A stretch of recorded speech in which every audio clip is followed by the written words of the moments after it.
If you scroll through the darker corners of YouTube or stumble into the wrong Facebook group, you'll eventually find him.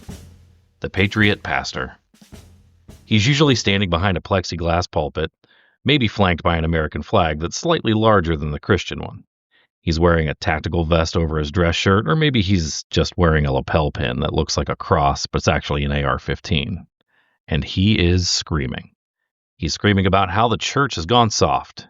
He's screaming that we need to retake the country for God, and inevitably, he will tell you the story of the black-robed regiment. According to this legend, the American Revolution wasn't won by politicians or soldiers, it was won by pastors.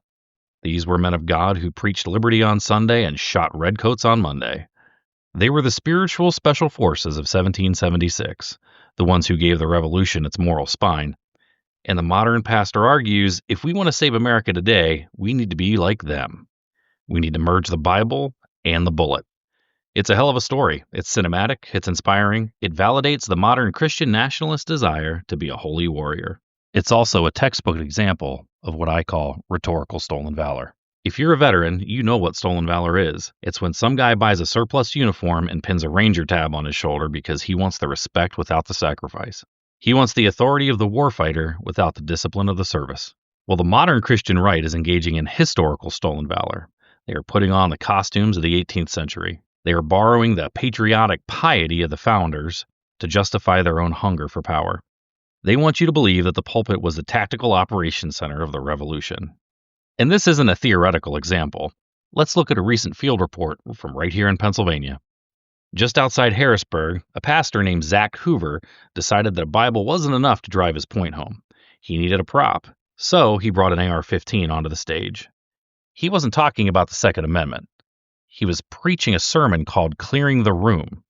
He stood there with a tactical weapon at the ready in a sanctuary, using close-quarter battle terminology to talk about spiritual warfare. He told his congregation that they needed to be ready to clear the room of demonic influences, explicitly merging the imagery of a firearm conducting a raid with the spiritual discipline of prayer. Hoover pointed his weapon at his parishioners and told them that they had to target the unbelief, and warned that he could get any one of you, elevating this poorly chosen analogy to a masterclass in how not to handle a firearm. This is the ultimate example of rhetorical stolen valor.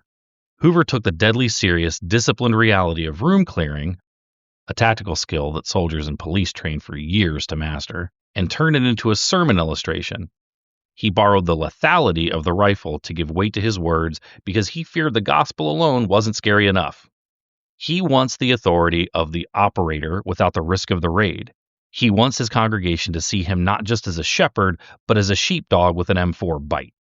It is theater, it is cosplay, and it is exactly the kind of patriotic piety that would have made George Washington court-martial a chaplain for conduct unbecoming.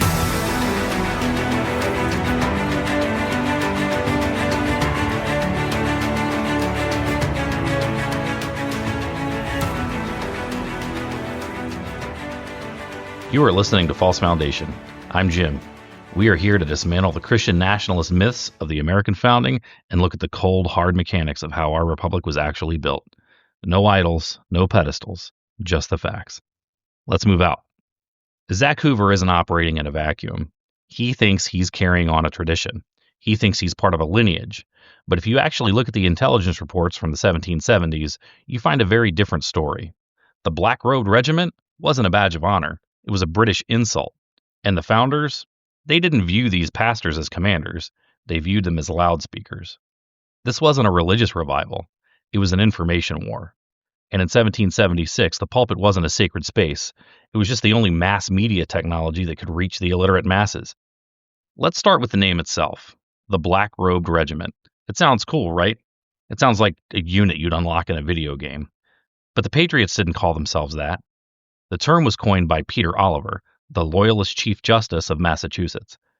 And he didn't mean it as a compliment, he meant it as a slur. To Oliver, these pastors weren't heroes, they were theological anarchists. In 1781, he wrote a bitter memoir blaming the entire war on the clergy. He claimed that the Black Regiment had turned their congregations into machines of sedition. He described them not as men of God, but as political operatives who had abandoned the gospel to preach treason. To understand why this was such a potent insult, you have to understand the authority structure in the 18th century. For the British, authority was a single, unbroken chain. God anointed the king appointed the governors and bishops, the bishops ordained the priests instructed the people. God, king, priest, you. That was the chain of command. If you broke any link in the chain, you weren't just being a criminal, you were being a heretic. You were rebelling against God's designated manager on earth. So when these dissenting pastors, mostly Presbyterians and Congregationalists who hated the Anglican Church anyway, started preaching that the king was a tyrant, they weren't just talking politics. They were hacking the chain of command. They were telling the average farmer, you don't have to listen to the king to hear God. You can listen to your conscience. That is autonomy, and to Peter Oliver, that was terrifying. But here's the twist. The modern Christian nationalist looks at this and says, see, the pastors led the charge. Not exactly. The founders, men like Sam Adams, John Hancock, and Thomas Jefferson, were incredibly savvy operators. They were the elites. They were the architects. They read Locke and Montesquieu, but they knew that the average guy in a Boston tavern or a Virginia field didn't give a damn about natural law or the social contract. Those are abstract concepts. You can't get the guy to take the hill for the social contract, but you can get him to take it for God. The founders realized that if they wanted to mobilize the masses, they couldn't speak the language of the Enlightenment.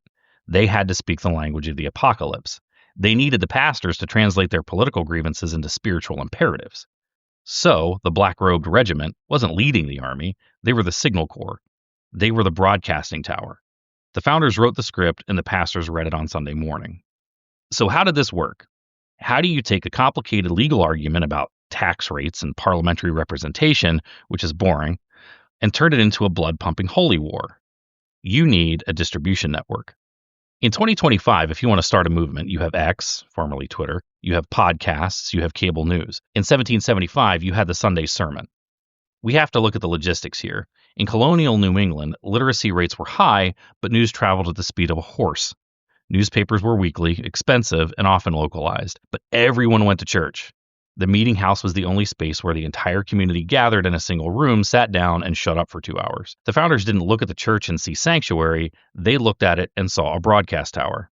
The Continental Congress didn't just hope the pastors would get on board, they issued marching orders. When Congress declared days of, quote, fasting and prayer, unquote, they weren't just asking for divine intervention. They were sending a memo to the branch managers. They were explicitly asking the clergy to read congressional resolutions from the pulpit. It was a brilliant psyop. Imagine if the IRS sent a memo to every pastor in America today telling them exactly what to preach this Sunday. That is effectively what happened. Let's dig into the actual mechanics of this because it's a masterclass in command and control. How do you coordinate a revolution across 13 different colonies with no phones, no internet, and terrible roads? You use the committees of correspondence. These were essentially shadow governments set up by the Patriot leaders, Sam Adams, Patrick Henry, Thomas Jefferson. Their job was to circulate information and coordinate action, but they had a problem. How do you get that information to the illiterate farmer in the backcountry? You send a rider. A courier would ride from Boston or Philadelphia to a rural town carrying a packet of letters and broadsides. He wouldn't go to the mayor, who might be a loyalist. He wouldn't go to the tavern, too chaotic. He would go straight to the parsonage. He would hand the packet to the minister. The minister would read the news, the Boston Massacre, coercive acts, the latest outrage from Parliament. And then on Sunday morning, before he opened the Bible, he would open the news. He would read the letters from the Committee of Correspondence to the entire town. He became the anchorman. As he was standing in the pulpit, wearing the robes of God, that news didn't just feel like information, it felt like truth. When the Continental Congress declared a day of feasting and prayer, they would have sent out printed proclamations for every church.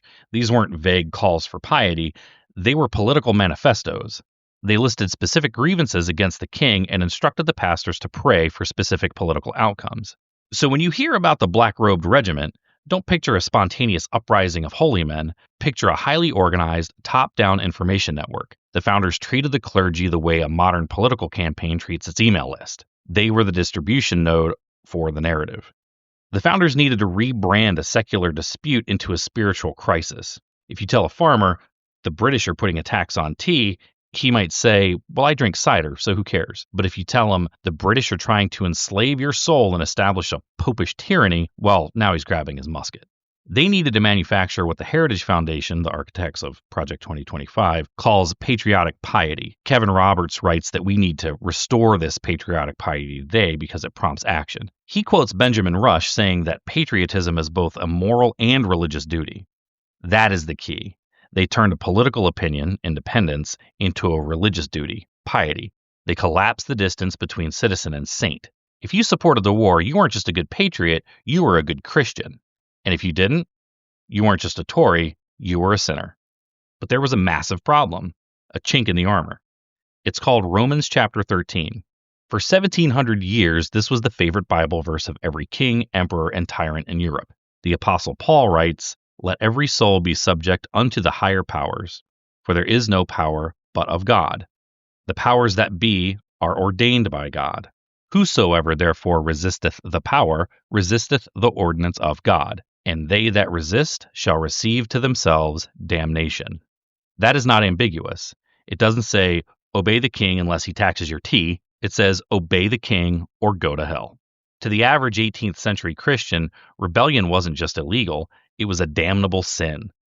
If the king was God's anointed authority, then shooting at his soldiers was shooting at God. So the black-robed regiment had to do some serious theological gymnastics. They had to revise their interpretation. They popularized a concept called interposition, or the doctrine of the lesser magistrate. They argued that yes, you must obey the higher power, but the king isn't the highest power, the law is.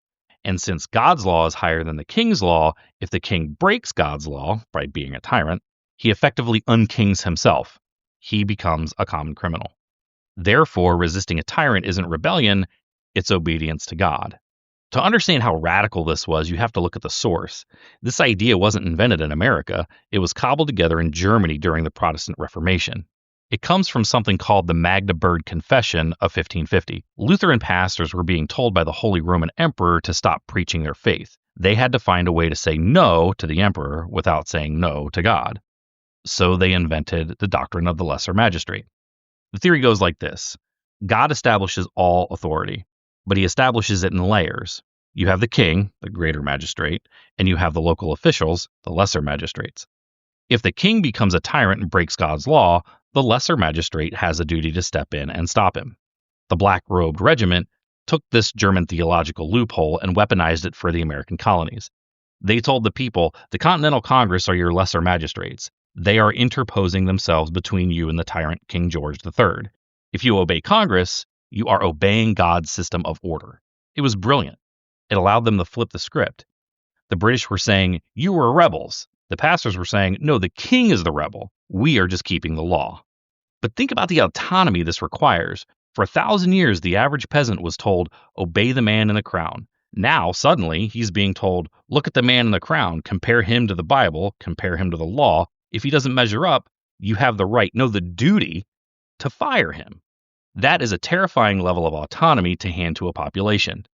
It creates a populace that feels entitled to judge its leaders constantly. In our own time, you might observe the irony of this whole story, because the current purveyors of the black-robed regiment myth are turning the whole ideology on its head. They are attempting to convince you that it's your spiritual duty to support a tyrant. Jonathan Mayhew, a Boston pastor and a bit of a theological radical, preached a famous sermon where he argued that Romans 13 only applies to good rulers. He said rulers have no authority from God to do mischief. This was the intellectual pivot that saved the revolution. It allowed the founders to tell a pious population that treason was actually faithfulness. But pay attention to the shift here. To make this argument work, the pastors had to teach their congregations to judge their leaders. They had to tell the average man, you have the autonomy to look at the king, look at the Bible, and decide for yourself if the king is legitimate. They gave the people the keys to autonomy because they needed them to fight the war. But as we'll see later, once you give the people the keys to their own minds, it is very hard to get them back. The founders opened a door that would eventually threaten their own authority. Now, if you listen to a modern patriot pastor, they won't bore you with the nuance of Romans 13. They'll jump straight into the action movie. They'll tell you about the fighting Parsons. And to be fair, there were a few. But let's look at them closely, because the legend has completely swallowed the man. The poster boy for this myth is Peter Muhlenberg. Muhlenberg was a Lutheran pastor in Virginia.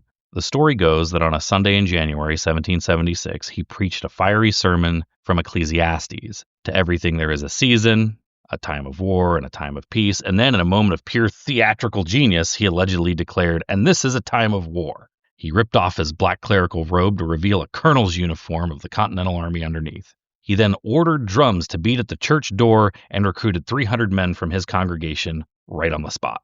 Is it true? Mostly. Did it happen exactly like a scene from a Mel Gibson movie? Probably not. But let's assume it did. What the modern Christian nationalist leaves out is that Muhlenberg was an outlier. He wasn't the norm. He was the exception that proves the rule. Most pastors didn't strip off their robes to fight. They stayed in the pulpit.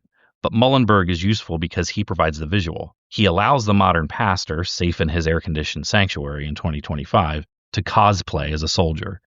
It is the ultimate act of rhetorical stolen valor. They wear Muhlenberg's uniform without facing Muhlenberg's musket fire. Then we have James Caldwell, the fighting parson of New Jersey. During the Battle of Springfield in 1780, the American militia ran out of paper wadding for their muskets. Without wadding, you can't fire. Caldwell ran into the local Presbyterian church, grabbed stacks of hymnals written by Isaac Watts, and then ran back to the firing line. He tore the pages out and handed them to the soldiers, shouting, "Give 'em Watts, boys!" It's a great line. It's a great story. It literally merges the text of the faith with the ammunition of the state. But here's the reality check. For every Muhlenberg or Caldwell, there were dozens of pastors who were terrified. They weren't leading the charge. They were trying not to get tarred and feathered by the mob. They were trying to keep their jobs. In many towns, the Patriot pastor wasn't a brave leader. He was a hostage. If he preached loyalty to the king, the Patriots would burn his house. If he preached rebellion, the British would hang him. So he preached what the guy with the gun told him to preach. That isn't patriotic piety. That is survival. The modern myth erases the fear and coercion that actual 18th century clergy faced, replacing it with fantasy for confident holy warfare. But we also have to acknowledge the other side of the coin. The British didn't just insult these pastors, they targeted them. And this proves the founders' point. The church was military infrastructure. Take the story of Jonas Clark in Lexington, Massachusetts. He wasn't just the pastor, he was the primary political organizer for the town. On the night of April 18, 1775, when Paul Revere rode out to warn that the British were coming, he didn't go to the military barracks. He went to Jonas Clark's house. That's where Sam Adams and John Hancock were hiding. The next morning, the men who stood on Lexington Green and faced the British Army were Clark's parishioners. They died on his lawn. The British knew exactly who was causing the trouble. They called the dissenting churches sedition shops. Throughout the war, when the British Army captured a town, they would often desecrate the churches, turn them into stables for their horses or hospitals for their sick. They didn't do this just to be mean. They did it to break the authority of the resistance. They knew that the meeting house was the command center. If you degrade the symbol of the church, you degrade the morale of the rebellion. So yes, there was a war on the church, but it wasn't a war on Christianity. The British were Christians too. It was a war on the political infrastructure of the rebellion, which just happened to be housed in a church. The modern Patriot pastor loves to claim this persecution. He loves to pretend that when people criticize his political ranting, it's the same as the British burning a church in 1776. But there's a big difference between a redcoat torching your sanctuary because you're storing gunpowder in the basement and a Twitter user making fun of you because you brought an AR-15 to a sermon. So how did the architects, the founders, view all of this? Did they see these pastors as spiritual brothers, or did they see them as useful idiots? Let's look at the Commander-in-Chief, George Washington. The Heritage Foundation book loves to quote Washington saying religion is an indispensable support for political prosperity, and he did say that.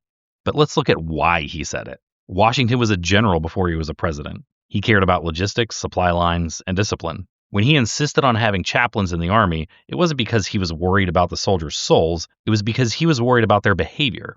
He wanted chaplains to stop men from gambling. He wanted them to stop swearing. He wanted them to stop getting drunk and fighting each other. Washington viewed religion as a force multiplier for discipline. He didn't care about the theology, he cared about the utility. To Washington, a soldier who feared hell was easier to command than a soldier who didn't. Religion was a chain of command that operated inside the soldier's head when the sergeant wasn't looking. That is authority perfected. Then you have Thomas Jefferson. Jefferson privately viewed the clergy with deep suspicion. He called them soothsayers and believed they had historically allied with kings to oppress the people. In his famous letter to the Danbury Baptists, he wasn't just protecting the Baptists, he was protecting the state from the, quote, loathsome combination of church and state, unquote. But during the Revolution, Jefferson cheered them on. When the pastors were attacking King George III, Jefferson thought they were great. Why? Because they were attacking his enemy. The founders treated the church like captured infrastructure. In military operations, when you take a city, you don't burn the radio station or the power plant, you capture them. You put your own guys in the control booth. You use the enemy's infrastructure to broadcast your message. That's what the founders did with the pulpit. They captured the cultural infrastructure of the colonies, the churches, and used them to broadcast a message for the revolution. They didn't convert to the religion, they just commandeered the microphone. But this cynicism had a cost. The founders thought they could turn the black-robed regiment on and off like a faucet. They thought they could use the religious fervor to win the war and then put it back in the box when it was time to govern. They were wrong. As we'll see in the next section, once you teach a pastor that he has the authority to pick the president, he isn't going to just stop because the war is over. If the revolution was the unholy union between the founders and the clergy, the election of 1800 was the divorce. This is the part of the story that the Christian Nation crowd usually skips. They love to talk about 1776. They hate to talk about 1800, because 1800 is when the weapon they built turned around and pointed at them. The founders had spent 20 years empowering the clergy. They had told them, you are the moral guardians of liberty. Your voice is essential to the state. They had built up the authority of the pulpit to fight the British. But when the war was over, that authority didn't just go away. The black-robed regiment decided that if they were powerful enough to overthrow a king, they were certainly powerful enough to pick a president. And the man they decided to destroy was Thomas Jefferson. In the election of 1800, the Federalist clergy, especially in New England, launched a full-scale holy war against Jefferson. They didn't attack his policies, they attacked his soul. They called him an infidel and a howling atheist. Timothy Dwight, the president of Yale and a leading clergyman, preached a sermon asking, quote, "Shall our sons become the disciples of Voltaire and the dragoons of Marat, or our daughters the concubines of the Illuminati?" End quote. A side note, you have to love the 18th century conspiracy theories. They worried about the Illuminati way before Jay-Z. And they didn't stop the Illuminati. The attacks on Jefferson in 1800 make modern negative campaign ads look like Hallmark cards. The Connecticut Current warned that if Jefferson won, the country would descend into a hellscape of French radicalism. They literally printed this warning. Murder, robbery, rape, adultery, and incest will be openly taught and practiced. The air will be rent with the cries of the distressed. The soil will be soaked with blood, and the nation black with crimes. Incest? Really? They terrified their congregations. There is a famous story about old women in New England who were so convinced that Jefferson was going to confiscate all the Bibles that they actually buried their family Bibles in their gardens or hid them down wells to keep them safe from the atheist president. This wasn't just politics, this was psychological warfare. The clergy were using their spiritual authority to induce panic. They were telling grandmothers that the outcome of an election wasn't just a change in tax policy, it was the end of the Christian civilization. Sound familiar?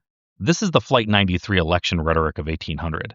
If the other guy wins, America ends. It is the exact same fear-mongering we see today. And just like today, it was designed to bypass the voters' autonomy, their ability to reason, and hotwire a fear response. If you believe your opponent is the Antichrist, you don't debate him, you destroy him. And that is exactly what the Black-Robed Regiment tried to do to the man who wrote the Declaration of Independence.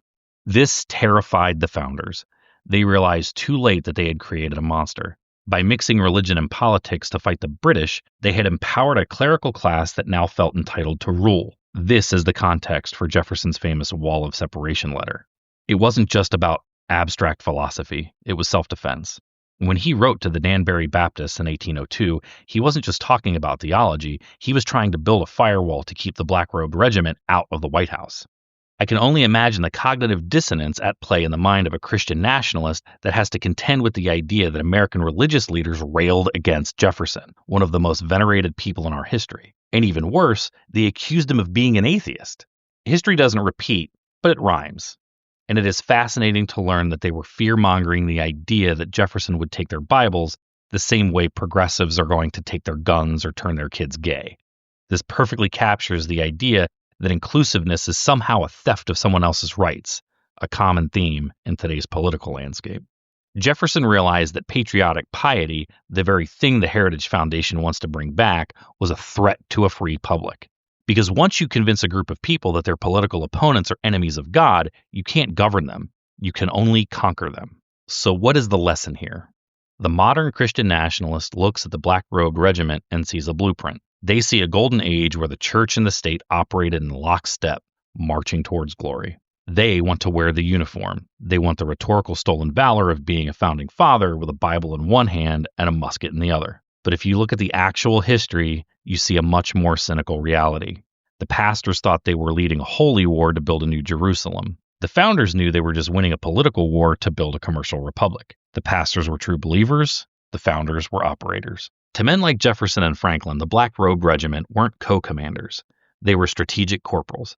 They were a tool to be used until the job was done and then put back in the box.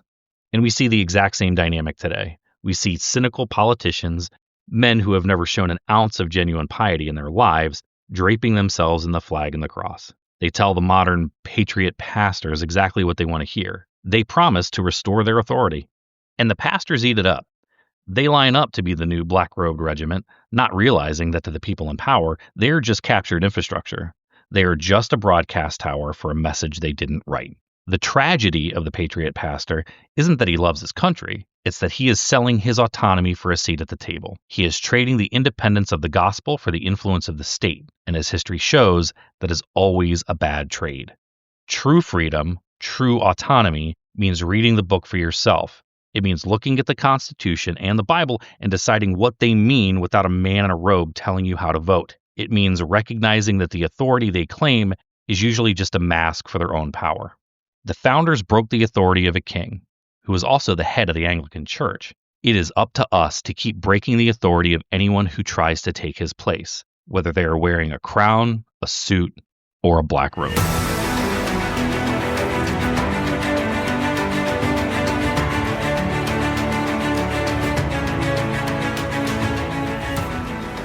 This has been False Foundation. If you learned something, tell a friend. If you got mad, tell me. You can send your feedback, your arguments, or your own examples of historical stolen valor to jim@falsefoundation.com. I read everything, even the hate mail.